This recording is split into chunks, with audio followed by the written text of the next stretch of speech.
जय श्री कृष्ण दोस्तों। आज हम आपको एक बहुत ही महत्वपूर्ण कथा सुनाने जा रहे हैं। इस कथा के माध्यम से हम आपको यह बताएंगे कि इस संसार में सबसे बड़ा दान कौन सा होता है, जिसे करने से पूर्ण पुण्य की प्राप्ति होती है, और कैसे हम बुरे लोगों की पहचान कर सकते हैं। दोस्तों, इस कथा के माध्यम से आप जानेंगे कि बुरे लोगों की पहचान कैसे की जा सकती है। तो कृपया आप इस कथा को शुरू से अंत तक ध्यान से सुनिए, क्योंकि अधूरा ज्ञान मानव जीवन में अनेक कठिनाइयों का कारण बन सकता है। कथा आरंभ करने से पहले यदि आपने हमारे चैनल को अभी तक सब्सक्राइब नहीं किया है तो जरूर सब्सक्राइब करें, वीडियो को भी लाइक करें और अपने प्रियजनों के साथ भी शेयर करें। कमेंट बॉक्स में लिखिए जय श्री राधे कृष्ण। दोस्तों, एक बार भगवान श्री हरि विष्णु जी और माता लक्ष्मी जी क्षीर सागर में अपने आसन पर बैठे हुए तब भगवान विष्णु जी ने देखा कि माता लक्ष्मी जी किसी गहन सोच में है। माता लक्ष्मी जी को गहन सोच में देखकर भगवान विष्णु जी मुस्कुराते हुए बोले, हे देवी, ऐसा प्रतीत होता है कि आज आप किसी गहन विचार में डूबी हुई हैं।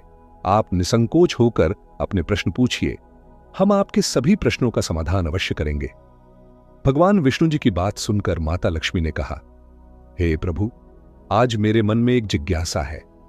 मैं यह जानना चाहती हूं कि इस दुनिया में सबसे बड़ा दान कौन सा है जिससे पूर्ण पुण्य की प्राप्ति होती है, और बुरे लोगों की पहचान कैसे की जा सकती है।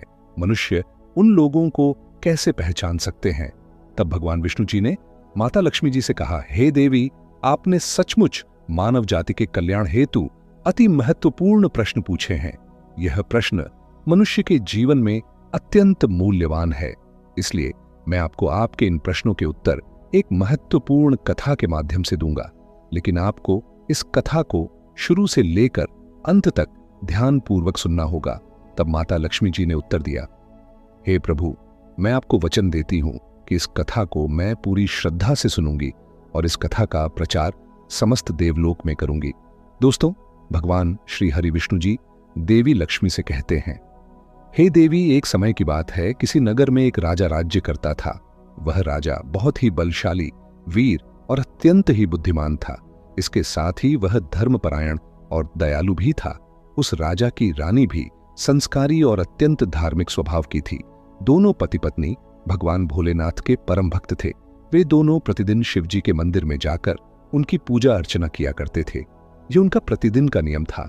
वह राजा अपने राज्य को धर्मपूर्वक चला रहा था।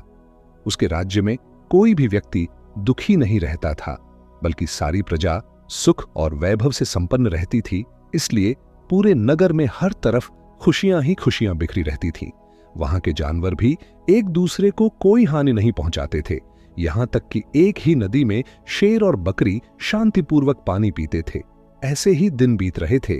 राजा की उम्र ढलती जा रही थी और उनके विवाह को भी कई वर्ष बीत चुके थे, लेकिन उस राजा को कोई संतान नहीं थी। हालांकि राजा इस बात को लेकर अधिक चिंता नहीं करते थे। वह निश्चिंत होकर अपनी प्रजा के सुख दुख का ध्यान रखते और प्रजा भी उसे अत्यधिक प्रेम और सम्मान देती थी। एक दिन की बात है, वह राजा हर रोज की तरह अपनी पत्नी के साथ भगवान शिव जी के मंदिर की ओर जा रहे थे। तभी अचानक उसने देखा कि सामने वाले घर में एक स्त्री झाड़ू लगा रही है।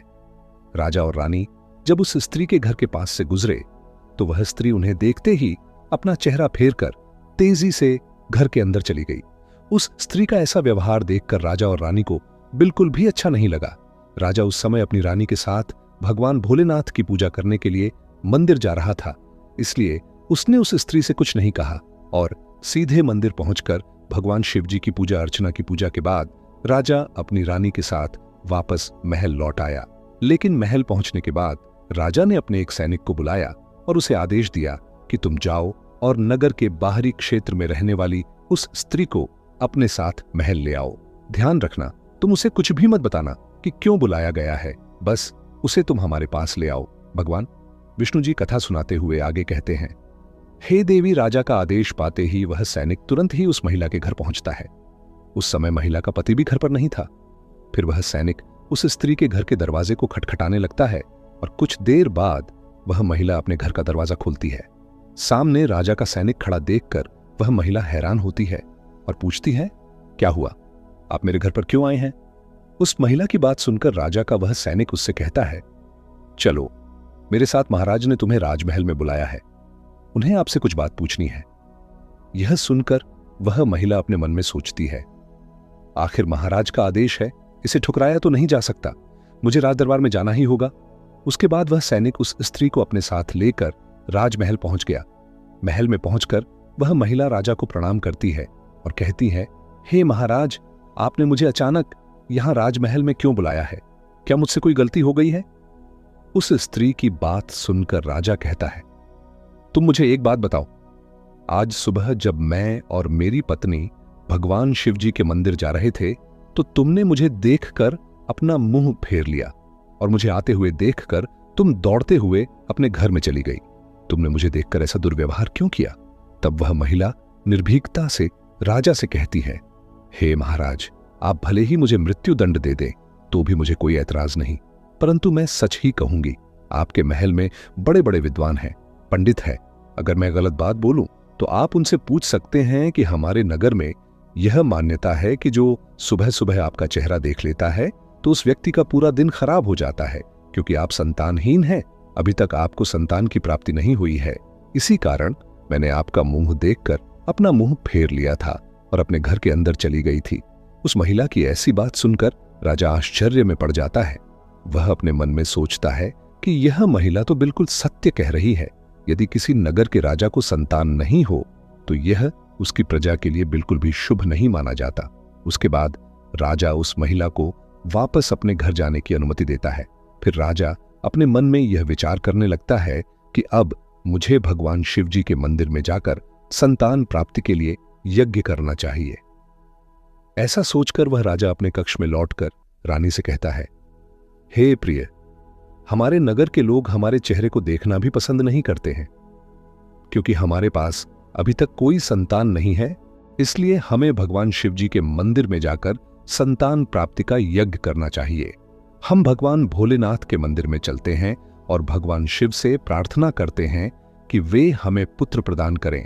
राजा की बात सुनकर रानी भी उसकी बात मान लेती है।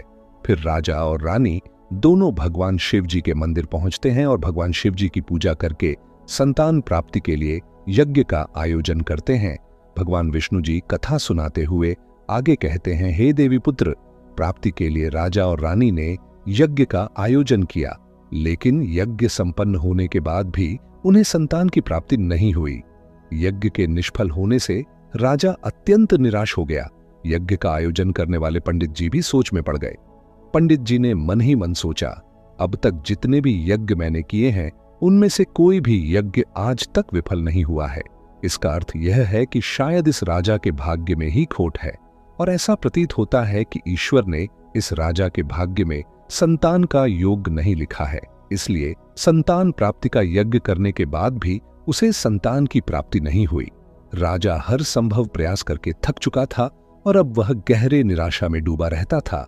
वह दिन रात संतान की कमी के बारे में सोचता और चिंता में खोया रहता था। एक दिन सिंहासन पर बैठे बैठे राजा को अचानक एक बात याद आती है कि दूसरे नगर के वन में एक महात्मा जी निवास करते हैं, जिनकी ख्याति दूर दूर तक फैली है। राजा के मन में विचार आता है कि शायद उन महात्मा के पास मेरे इस कष्ट का कोई समाधान हो। अगर मैं उनके पास जाऊं तो संभवतः वे मुझे पुत्र प्राप्ति का कोई उपाय बता सके। मुझे उनके पास जाना चाहिए।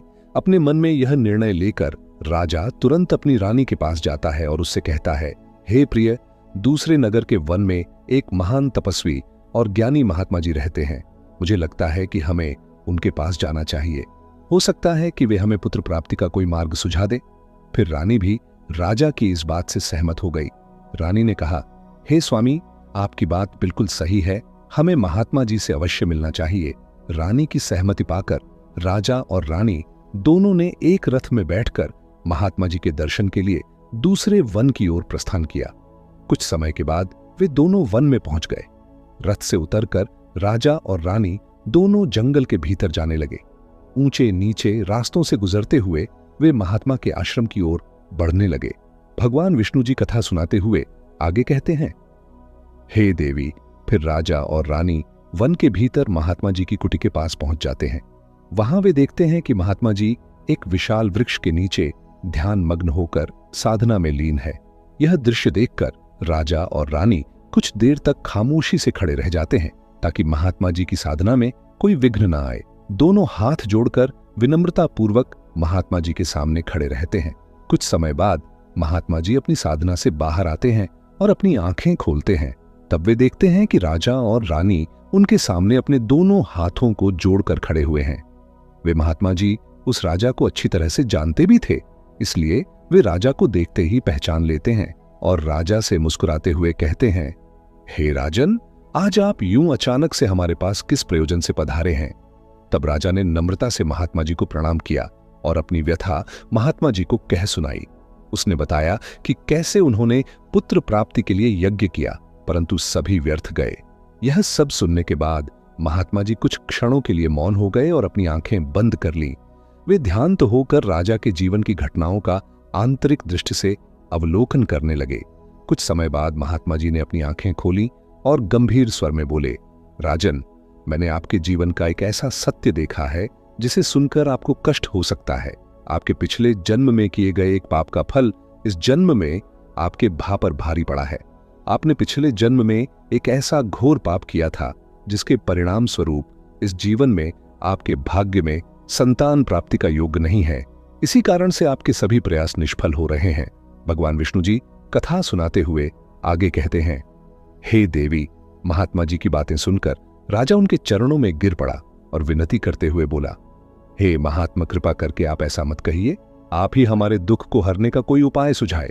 राजा की यह व्याकुलता देखकर महात्मा जी ने उसे सहारा देकर अपने चरणों से उठाया और बोले, हे राजन, इतनी अधीरता आपको बिल्कुल भी शोभा नहीं देती। मैं अभी आपको आपके इस कष्ट का निवारण करने का उपाय बताता हूं, जिसे करने के बाद आपको अवश्य ही पुत्र की प्राप्ति होगी। इतना कहकर वे महात्मा जी अपनी कुटिया के भीतर जाते हैं और थोड़ी देर के बाद हाथ में एक कटोरी में खीर लेकर बाहर आ जाते हैं। उन्होंने वह खीर राजा को देते हुए कहा, राजन, महल पहुंचकर आप और रानी साहिबा दोनों ही स्नानादि के बाद इस खीर को प्रसाद के रूप में ग्रहण करें। ऐसा करने से आपको निश्चित ही पुत्र की प्राप्ति होगी। परंतु राजन, आप मेरी एक बात याद रखना, इस पुत्र की आयु मात्र 20 वर्ष की ही होगी। जिस दिन आपके पुत्र की आयु 20 वर्ष की होगी, उसी दिन उसकी मृत्यु हो जाएगी। महात्मा जी की इस बात को सुन राजा गहरी सोच में डूब गया। वह अपने मन में सोचने लगा, चलो 20 वर्ष के लिए ही सही, परंतु इस संतानहीनता का कलंक तो मिट जाएगा, हमें संतान का सुख तो मिलेगा। राजा ने मन ही मन इस बात को स्वीकार कर लिया और महात्मा जी से निवेदन किया, हे महात्मा, आपका आशीर्वाद और मार्गदर्शन स्वीकार है, कृपा करके हमें यह अवसर दे। महात्मा जी ने मुस्कुराते हुए राजा को आशीर्वाद दिया। राजा और रानी ने महात्मा जी को प्रणाम किया, उनकी चरण वंदना की और विनम्रतापूर्वक आभार व्यक्त किया। इसके बाद राजा और रानी अपने रथ में बैठकर महल की ओर लौट चले। इसके बाद महल पहुंचकर राजा और रानी स्नान आदि कर भगवान भोलेनाथ जी का प्रसाद मानते हुए श्रद्धा से उस खीर को ग्रहण करते हैं। उसके कुछ ही दिनों बाद रानी गर्भवती हो जाती है, जिससे रानी बहुत ही प्रसन्न हो जाती है। जब राजा ने यह शुभ समाचार सुना तो वह भी खुशी से झूम उठा। संतान प्राप्ति का यह सुखद समाचार सुनने के बाद राजा ने महात्मा जी के प्रति अपनी कृतज्ञता प्रकट करने का निश्चय किया। राजा अपने रथ में ढेर सारे फल, फूल, वस्त्र और अन्य भेंट सामग्रियां रखकर वन में महात्मा जी की कुटिया की ओर चल पड़ा। कुटिया के निकट पहुंचकर राजा ने अपने रथ को रोक दिया और विनम्र भाव से नीचे उतरकर महात्मा जी के पास पहुंचा। महात्मा जी ध्यान मग्न बैठे थे। राजा ने उनके पास जाकर सभी वस्त्र, फल, फूल उन्हें समर्पित किए और गहरे आदर के साथ प्रणाम करते हुए कहा, हे महात्मा, आपकी ही कृपा से हमें संतान प्राप्ति का सुख प्राप्त होने जा रहा है, इसलिए आप मेरी यह तुच्छ सी भेंट कृपा कर स्वीकार करें। महात्मा जी राजा की विनम्रता और कृतज्ञता से अत्यंत प्रसन्न हुए। उन्होंने राजा की भेंट को स्वीकार कर उसे आशीर्वाद दिया और कहा, राजन, तुम्हारी भक्ति और संकल्प ने ही तुम्हारे जीवन को फलवर्ष है, वह अनमोल है। जाओ, तुम्हारी संतान गुणवान और धर्मनिष्ठ हो। उसके बाद राजा ने महात्मा जी का आशीर्वाद पाकर उनसे विदा ली और अपने रथ में बैठकर वापस अपने महल की ओर प्रस्थान करते हैं। महल लौटकर राजा बहुत ही खुशियां मनाता है। भगवान विष्णु जी कथा सुनाते हुए आगे कहते हैं, हे देवी, ऐसे ही दिन रहे थे। आखिरकार वह शुभ दिन आया जब राजा के यहाँ एक पुत्र का जन्म हुआ। पुत्र के जन्म से जैसे महल में खुशियों की बयार बहने लगी। राजा ने पुत्र प्राप्ति की खुशी में पूरे नगर में उत्सव का आयोजन किया। महल को फूलों और रंग बिरंगी अपने पिता के ही गुणों का प्रतीक बनते हुए बड़ा होने लगा। वह अपने पिता की तरह ही धर्मनिष्ठ, आत्मानुभूतिमत्ता, शौर्य और भक्ति के गुण प्रकट होने लगे, जिससे राजा का हृदय गर्व से भर उठता। शौर्यवीर के गुणों और आचरण को देखकर सभी आश्वस्त थे कि वह एक दिन अपने पिता की तरह महान राजा बनेगा। जैसे जैसे समय बीता, राजा का हृदय गर्व और खुश से भरता गया।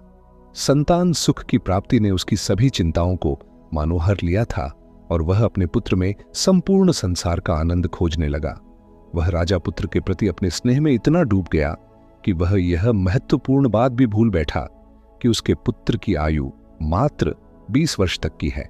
भगवान विष्णु जी कथा सुनाते हुए आगे कहते हैं, हे देवी, फिर एक दिन जब उस राजा को यह बात याद आती है कि उसके पुत्र वर की आयु मात्र 20 वर्ष की ही है, इसलिए जब राजा के पुत्र शौर्यवीर की आयु 15 वर्ष हो जाती है, तब वह राजा दिन रात पुत्र के भविष्य को लेकर व्याकुल रहने लगा। इस बीच एक अन्य नगर में एक महापराक्रमी राजा का राज्य था। उस राजा की एकमात्र पुत्री थी जो अपनी सुंदरता और दयालुता के लिए प्रसिद्ध थी। वह देखने में ऐसी लगती थी मानो स्वर्ग की अप्सरा स्वयं धरती पर उतर आई हो। वह बहुत ही दानी स्वभाव की थी, क्योंकि उसने अपने माता पिता से धर्म और संस्कारों की शिक्षा ली थी, इसलिए उसका हृदय करुणा और उदारता से भरा हुआ था। वह प्रतिदिन सुबह उठकर पक्षियों को दाना डालती और अपने द्वार पर आने वाले साधु संतों भिक्षुओं को सदा ही आदर से भोजन कराती थी। कोई भी भूखा उसके द्वार से खाली हाथ नहीं लौटता था। ऐसे ही दिन बीत रहे थे। उस राजा की पुत्री भी अपने गुणों के साथ बड़ी हो रही थी। एक दिन जब शौर्यवीर के पिता को यह बात पता चली कि दूसरे नगर में एक धीर वर और पराक्रमी राजा राज्य करता है, जिसकी पुत्री गुणों की खान है, साथ ही वह अत्यंत सुंदर भी है, तो राजा ने अपने मन में सोचा कि ऐसी धर्मात्मा और तेजस्वी कन्या के साथ अपने पुत्र शौर्यवीर का विवाह करना उचित रहेगा। मुझे इसी प्रकार की कन्या की तलाश थी जिसके साथ मैं अपने पुत्र का विवाह कर सकूं और हमारी वंश परंपरा को बनाए रख सकूं।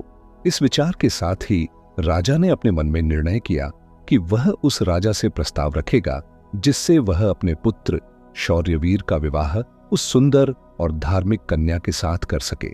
भगवान विष्णु जी माता लक्ष्मी से कहते हैं, हे देवी, फिर शौर्यवर के पिता ने अपने पुत्र के विवाह का प्रस्ताव संदेशवाहक के माध्यम से दूसरे नगर के राजा तक पहुंचाया। जब दूसरे नगर के राजा ने यह प्रस्ताव सुना तो उसने अपने मन में विचार किया कि चलो, अब मुझे अपनी पुत्री का विवाह कर देना चाहिए, और मैंने सुना है कि इस राजा के पुत्र की आयु मात्र 20 वर्ष ही है। इस राजा का पुत्र बहुत ही योग्य, पराक्रमी और धर्मपरायण है। भले ही उसकी आयु का भविष्य अनिश्चित हो, इसलिए अगर उसके यहां कोई पुत्र पैदा हो गया तो उसका वंश आगे बढ़ता रहेगा, जिससे पुत्री भी अपनी संतान के साथ सुखी रहेगी। इन विचारों को मन में संजोए हुए उस राजा ने शौर्यवीर के विवाह प्रस्ताव को सहर्ष स्वीकार कर लिया। फिर कुछ ही दिनों के भीतर शुभ मुहूर्त में शौर्यवीर का उस राजकुमारी के साथ विवाह हो गया। वह राजकुमारी न केवल सुंदर थी बल्कि बहुत ही दयालु स्वभाव की थी। उसने अपने बचपन से ही यह नियम अपनाया था कि जब तक वह किसी भूखे या असहाय प्राणी को भोजन नहीं करवाती, तब तक वह स्वयं भोजन ग्रहण नहीं करती। उसके माता पिता ने उसे सेवा और दान की भावना सिखाई थी और उसने उसे अपने जीवन का अटूट हिस्सा बना लिया था। विवाह के पश्चात राजकुमारी का यह नियम उसके ससुराल में भी जारी रहा। हर सुबह वह महल के द्वार पर जाकर जरूरतमंद लोगों को भोजन करवाती और अपने हाथों से उन्हें अन्न दान करती। उसकी यह दया भावना देखकर महल के सभी लोग उसका बहुत सम्मान करने लगे थे। धीरे धीरे ऐसे ही समय गुजर रहा था और हर गुजरते दिन के साथ शौर्यवीर की उम्र भी बढ़ रही थी। राजा और रानी इस बात को लेकर मन ही मन चिंतित रहते कि उनका पुत्र अब अपने जीवन के अंतिम समय की ओर बढ़ रहा है।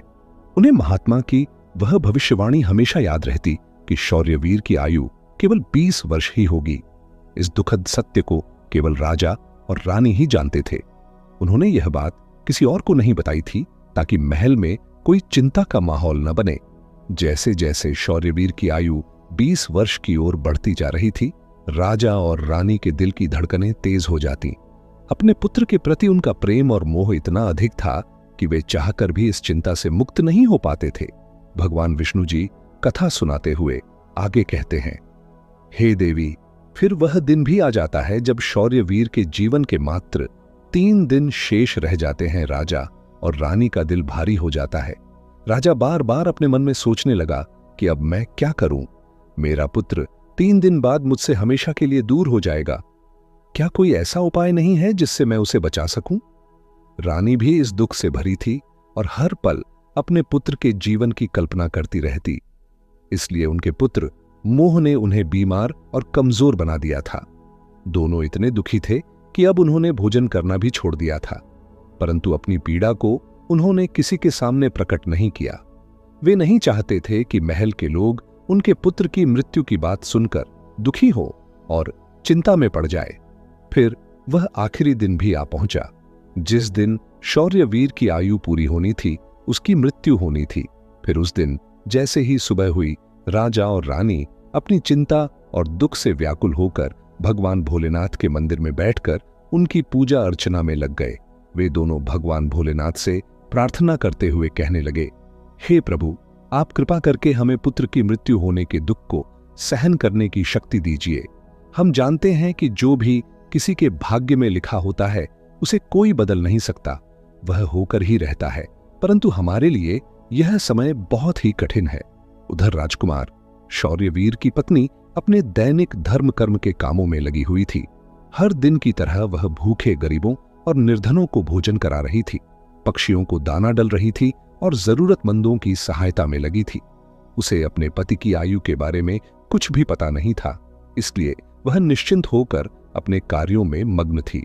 इसी बीच यमलोक में धर्मराज जी ने देखा कि आज राजकुमार शौर्यवीर की मृत्यु का दिन है, तो उन्होंने तुरंत ही अपने 2 प्रमुख दूतों को बुलाया और उन्हें आदेश दिया, जाओ और अब से कुछ समय बाद राजकुमार शौर्यवीर के प्राण उसके शरीर से निकालकर अपने साथ यमलोक ले आओ, परंतु ध्यान रहे कि उसकी मृत्यु एक विशेष कारण से होनी है। उसकी मृत्यु एक सांड द्वारा उसे पीछे से ठोकर मारने से ही होगी। जब वह सांड राजकुमार शौर्यवीर को पीछे से ठोकर मारेगा, तभी उसके प्राण हमारे पास आ सकेंगे। इसके लिए तुम दोनों एक सांड के पास जाकर उसे राजकुमार शौर्यवीर की मृत्यु के लिए प्रेरित करो। धर्मराज के आदेशानुसार वे दोनों दूत यमलोक से धरती पर जाने के लिए तत्पर हो गए। भगवान विष्णु जी माता लक्ष्मी से कहते हैं, हे देवी, वे दोनों यमदूत राजकुमार शौर्यवीर के प्राण लेने के लिए आकाश मार्ग से होते हुए पृथ्वी लोक पहुंच जाते हैं। दूसरी ओर धर्मराज की माया के प्रभाव से एक सांड ने अपने मन में सोचा कि आज मुझे राजमहल के सुंदर बगीचे में प्रवेश करना चाहिए और वहां घूमना चाहिए। मुझे देखना चाहिए कि राजमहल का बगीचा कैसा है। फिर बिना किसी रुकावट के वह सांड धीरे धीरे चलते हुए महल के बगीचे में जा पहुंचा। संयोग से यह वही बगीचा था जहां राजकुमार शौर्यवीर प्रतिदिन टहलने के लिए आते थे। धर्मराज की माया से प्रेरित वह सांड जैसे ही बगीचे में प्रवेश करता है, तो वहां जाकर वह घास चरने और इधर उधर घूमने लगता है। उसी समय धर्मराज जी के 2 दूत राजमहल के बगीचे के द्वार के पास खड़े हो गए।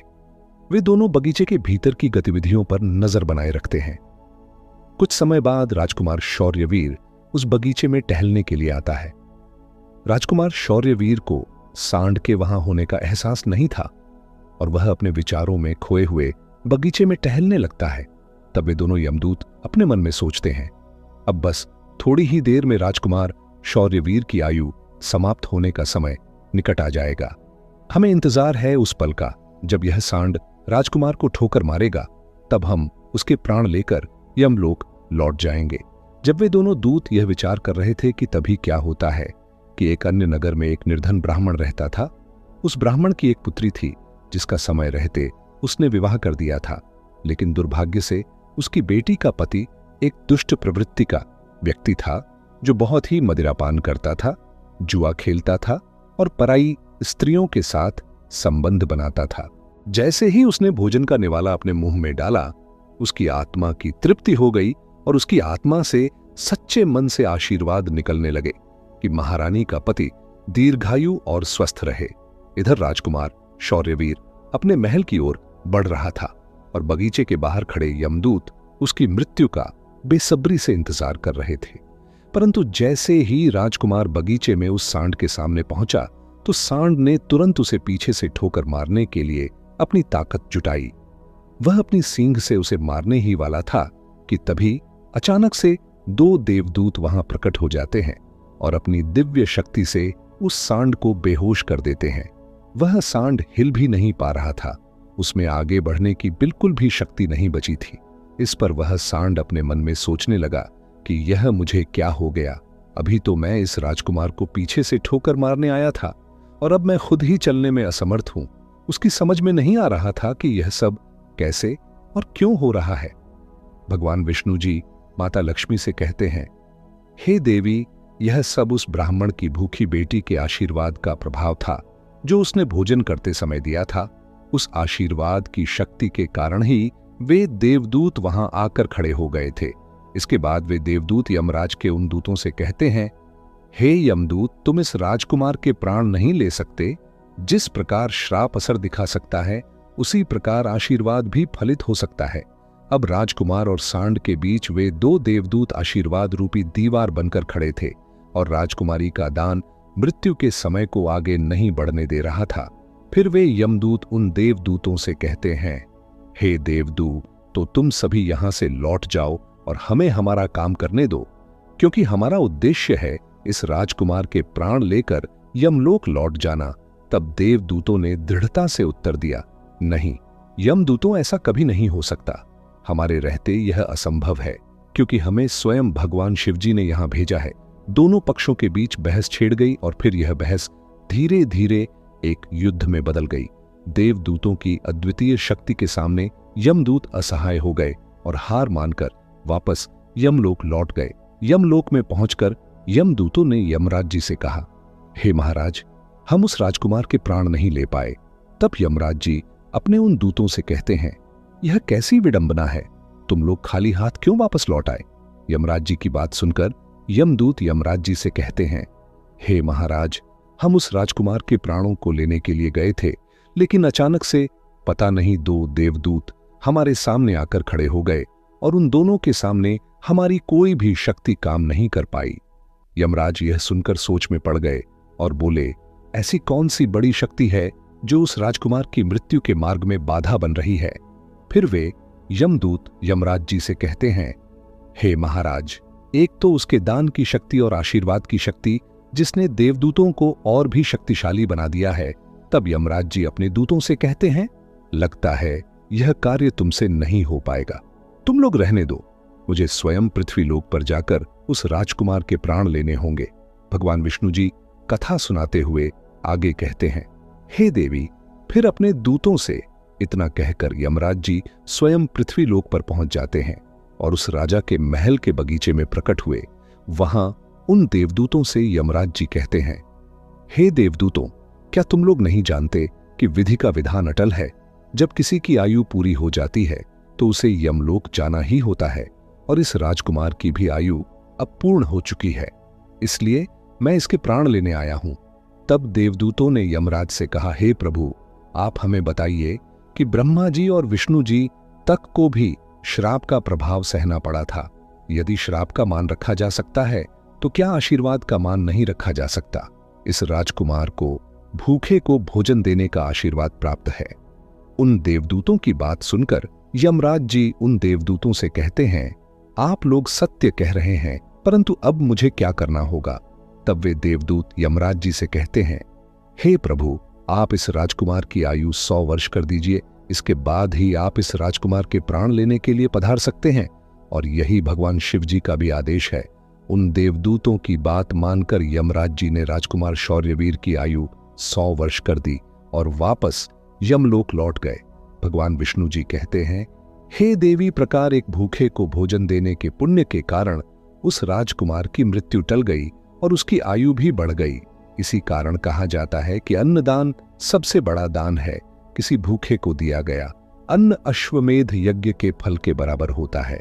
भगवान विष्णु जी माता लक्ष्मी जी से कहते हैं, हे देवी, अब तो आपके सभी प्रश्नों के उत्तर आपको मिल गए होंगे। तब माता लक्ष्मी जी भगवान श्री हरि विष्णु जी से कहती हैं, हे प्रभु, आज आपने मुझे अन्न ज्ञान प्रदान किया है और मेरे सभी प्रश्नों का समाधान भी कर दिया है, इसलिए मैं आपको विश्वास दिलाती हूं कि मैं इस कथा का विस्तार समस्त संसार में अवश्य करूंगी। तो दोस्तों, आशा है यह कथा आपको जरूर पसंद आई होगी। अगर आपको यह कथा अच्छी लगी हो तो वीडियो को लाइक और चैनल को सब्सक्राइब अवश्य करें। इस वीडियो को अपने दोस्तों के साथ भी शेयर करें। कमेंट बॉक्स में लिखिए जय श्री राधे कृष्ण कृष्ण। तो मिलते हैं अगले वीडियो में। तब तक के लिए आप अपना ख्याल रखिए। धन्यवाद।